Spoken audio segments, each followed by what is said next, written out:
Good morning and welcome to our forum. Today we will be working with John and our other cast of characters on Revelation 17. Revelation 17 is a New Testament chapter describing the vision of the great harlot and the scarlet beast. The harlot, symbolizing the apostate church, is depicted as sitting on a beast with 7 heads and 10 horns, representing worldly powers and blasphemy against God. This chapter highlights the spiritual corruption and eventual judgment of the harlot, emphasizing the contrast between the faithful church and the apostate church. The imagery and symbolism in Revelation 17 vividly portray the struggle between good and evil and the ultimate triumph of God's justice.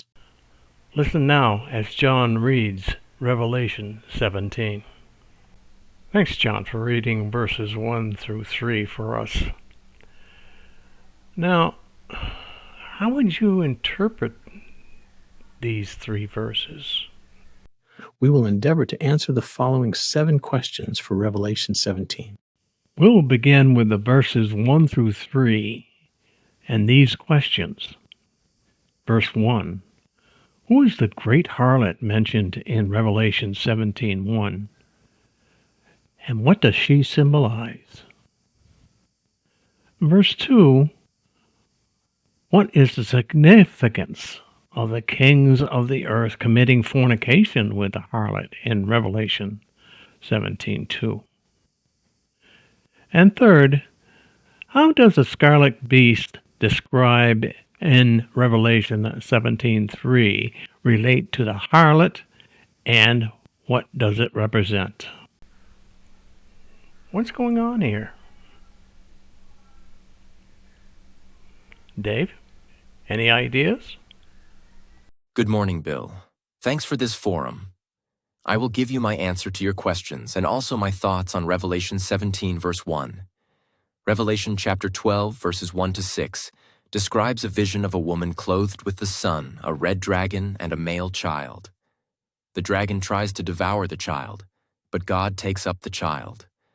The woman escapes into the wilderness, where she is cared for by God for 1,160 days. The harlot is seen sitting on a scarlet beast, symbolizing her alliance with worldly powers and her spiritual corruption. Question 1. The harlot is the apostate church, contrasting it with the faithful church depicted as a woman in Revelation 12, 1 to 6. Question 2. The harlot is seen sitting on a scarlet beast, symbolizing her alliance with worldly powers and her spiritual corruption. Revelation 17:1, the many waters, Jeremiah 51:13, Rev 17:15 explains the sense. The whore is the apostate church, just as the woman, Revelation 12:1-6, is the church while faithful. Satan, having failed by violence, tries to successfully to seduce her with the allurements of the world. Unlike her Lord, she was overcome by this temptation.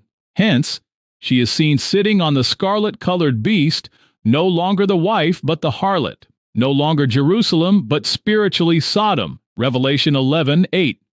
My comments on Revelation 17, verse 2. Verse 2 is a continuation of what the angel told John. May I point out that in verse 2, the judgment and spiritual fornication is described in Revelation 18:2 and 3. It is not limited to Rome, but encompasses the entire apostate church, including Roman, Greek, and Protestant branches that have strayed from their devotion to Christ. Dave, do you have anything to add to my commentary? I agree that the great harlot represents a false religious system.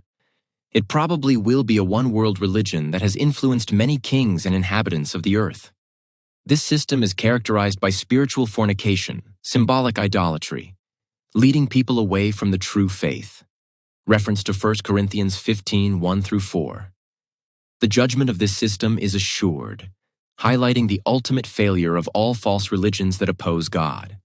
In verse 3, we see John carried away in the Spirit into the wilderness, a desert, where he sees a woman sitting on a scarlet beast.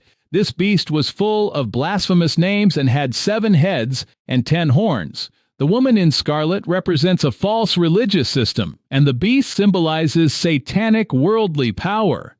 The wilderness setting contrasts the desolation around her with her apparent splendor, highlighting the emptiness of her allurements. There's a lot to absorb here, guys. Let me see if I can do a little bit of comparing here and see if perhaps we can get a better understanding of what you said. First, we'll look at the focus of these three verses. Both commentators focus on the symbolism of the woman attire. Let's look first at focus. Both commentators focus on the symbolism of the woman's attire, the golden cup, and the name on her forehead. They emphasize her role in the spiritual corruption and persecution of God's people. Now, as to the interpretation, Fawcett emphasizes the contrast between the faithful church and the apostate church, while Guzik highlights the historical and symbolic significance of Babylon. Now, pictures are drawn by both commentators, who agree on the shocking and intense nature of the vision as it reflects in John's amazement. Let's begin now with Revelation 17, verse 3. We begin with Aaron, who contrasts the harlot's contentment in the moral wilderness which the faithful church is longing for the city to come. The scarlet beast she rides represents world power and blasphemy against God, while Dave emphasizes the judgment of the harlot is assured and that her ultimate failure is inevitable, highlights the symbolic nature of the harlot's judgment and its significance in context of Revelation.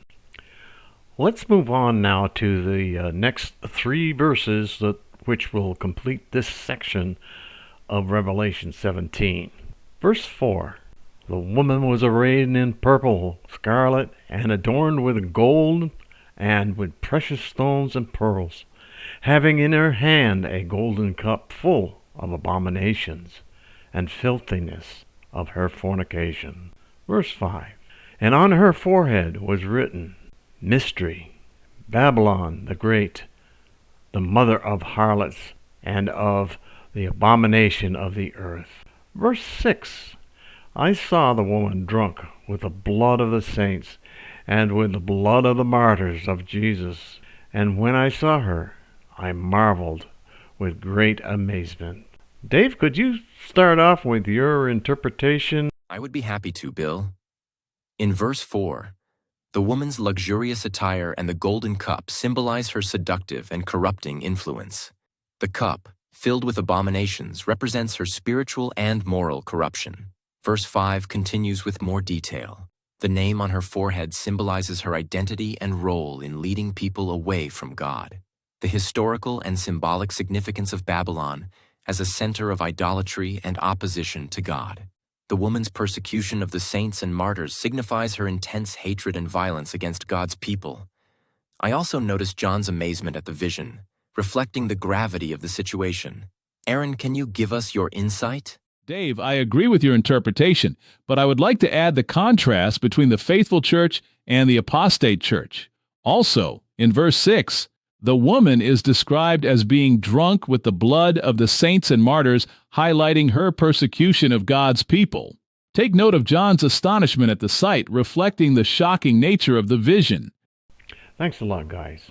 I'd like to cut it off here in order to keep these videos around 10 minutes in length.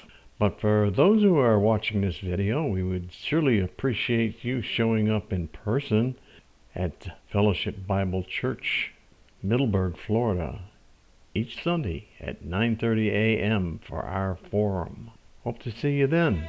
God bless.